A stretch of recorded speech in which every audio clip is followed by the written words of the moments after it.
जब भी बाम से ऑइंटमेंट्स लगानी है तो एक चीज़ मेरी एडवाइस है कि बहुत ज़्यादा सीवियर दबा के मसाज ना करा ले। ठीक है, जिनसे कभी कभी muscle injuries, muscle tears, even bony injuries भी हो जाती है। तो बहुत कम लोग ना ट्रेन मसाज करने वाले होते हैं। ठीक है, अभी मैक्सिमम लोग जो लोग मसाज करते हैं, जो कि मेडिकल मैनेजमेंट के लिए मसाज कर रहे होते हैं, वो लोग बहुत डिफरेंट तरीके के, जैसे कुछ लोगों ने किसी के साथ काम किया था, देख के सीख गए, या से आपके पैर में दर्द है और आपके पैर की मसाज कर रहे हैं, और एक 60-70 ईयर्स की माता जी जिनके पैरों में दर्द हो रहा है और पता चले कि उनके पैरों में दर्द के साथ उनका ऑस्टियोपोरोसिस भी है। आपने इतने जोर से दबा दिया कि हड्डी टूट गई।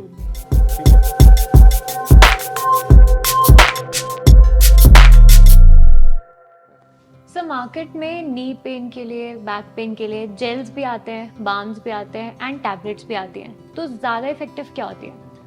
देखो, आई थिंक ऑइंटमेंट्स या किसी तरह का भी जो बाम्स होते हैं, उनका जो मैकेनिज्म में एक्शन होता है वो बेसिकली होता है कि डाइवर्टिंग द पेन और डाइवर्टिंग द पेन सेंसेशन। जब भी हम कोई ऑइंटमेंट लगाते हैं या कोई बाम लगाते हैं, ज़रूरी नहीं है कि वो अंदर जाके वो उस आर्थराइटिस के इन्फ्लेमेशन को कम करे। ये एक्चुअली डाइवर्शन का वे होता है। डाइवर्शन का मतलब है कि वो एक बर्निंग सेंसेशन, या क्योंकि उनमें कैप्सिसिन और बहुत सारी चीज़ होती है जो बर्निंग सेंसेशन देती है, और एक कभी कभी ठंडा गर्म वाला सेंसेशन भी देती है। उससे क्या होता है कि आपके ब्रेन के जो रिसेप्टर्स है, वो पेन थ्रेशोल्ड जो उसके नीचे घुटने के जॉइंट के अंदर से आ रहा है, उस पेन को बेसिकली इसके साथ कंफ्यूज करा देते हैं। ठीक है, so it is a diverting act. ठीक है, जैसे बहुत समय आपने देखा होगा कि बहुत सारी चीज़ों में अचानक से कोई जैसे मॉब की कोई एक फाइट चल रही है और सडनली कुछ और एक पीछे इंसिडेंट हो जाए तो सारा मॉब जो है डाइवर्ट हो जाता है दूसरी साइड में। So that sort of thing actually attacks. So definitely yes, it is a wonderful thing, but many a time जो बहुत ज़्यादा प्रॉब्लम्स होती है, जैसे आर्थराइटिस के कारण घुटने इतने बेंड हो गए हैं कि मूव भी नहीं करते या सीधा खड़ा होना ही मुश्किल है, तो उन केसेस में काम नहीं करते। But definitely it is a way of treatment and all of them have similar effects. ठीक है, ऐसा कोई नहीं है कि हमने इसमें जो मेडिसिन दी है वो अंदर जाके वो इन्फ्लेमेशन को कम करने वाली, ऐसा नहीं होता यूजुअली। और अक्सर लोग ऐसा सोचते हैं कि अगर हमने कोई ऑइंटमेंट लगाई और उससे हमें हीट सेंसेशन आ रही है, तो इसका मतलब है कि वो हमारा दर्द खींच रहा है, पर ऐसा नहीं। हाँ, ये एक्चुअली डाइवर्टिंग टैक्टिक्स है और it actually works well. Nothing, ऐसा कुछ नहीं है कि इसको हम मना करें कि ये नहीं करना, कर सकते।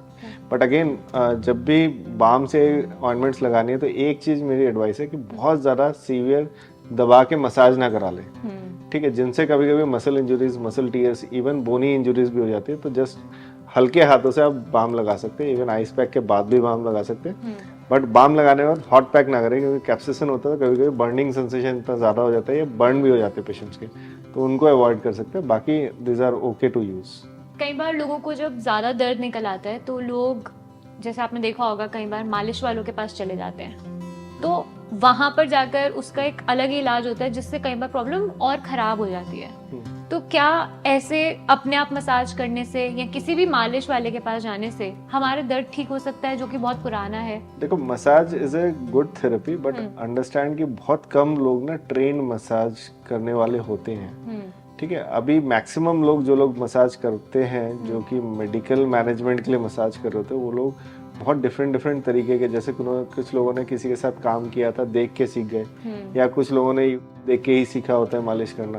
ठीक है, तो वो लोग अगर जब आके मसाज करते हैं तो उन्हें ये नहीं पता कि कितना प्रेशर देना है। से आपके पैर में दर्द है और आपके पैर की मसाज कर रहे हैं, और एक 60-70 ईयर्स की माता जी जिनके पैरों में दर्द हो रहा है और पता चले कि उनके पैरों में दर्द के साथ उनका ऑस्टियोपोरोसिस भी है। आपने इतने जोर से दबा दिया कि हड्डी टूट गई।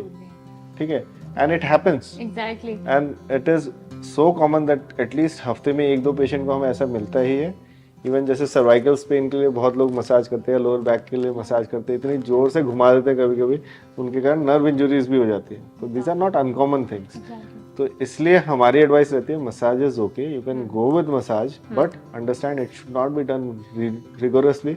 बहुत लोग थाई मसाज की तरह नॉर्मल पेशेंट को मसाज कर देते हैं, एंड दिस एक्चुअली हैपेंस। ठीक है, अब तुम अभी स्माइल दे रहे हो, पेशेंट के सामने सोचो ये सब सुनने के बाद हमें भी स्माइल आती है, और you can not actually smile in front of the patient, so you have to discourage these activities.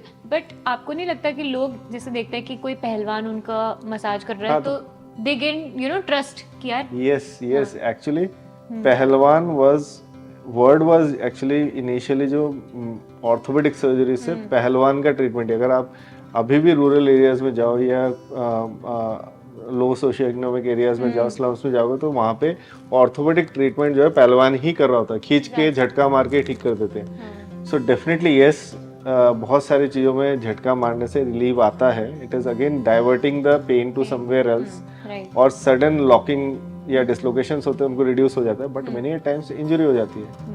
अब इंजरी होने के बाद पहलवान ने क्या किया वो नहीं पता, मगर इंजरी करवाने तक बहुत लोगों का वो इम्प्रूवमेंट भी करते हैं। बट आई थिंक आज का मॉडर्न ट्रीटमेंट जो है वो काफ़ी सेफ है, तो उसके लिए मुझे लगता है कि लोगों को जाना चाहिए। पहलवान वाला ट्रीटमेंट आई थिंक आज के दिन पे रिकमेंड नहीं करूँगा। नहीं करोगे।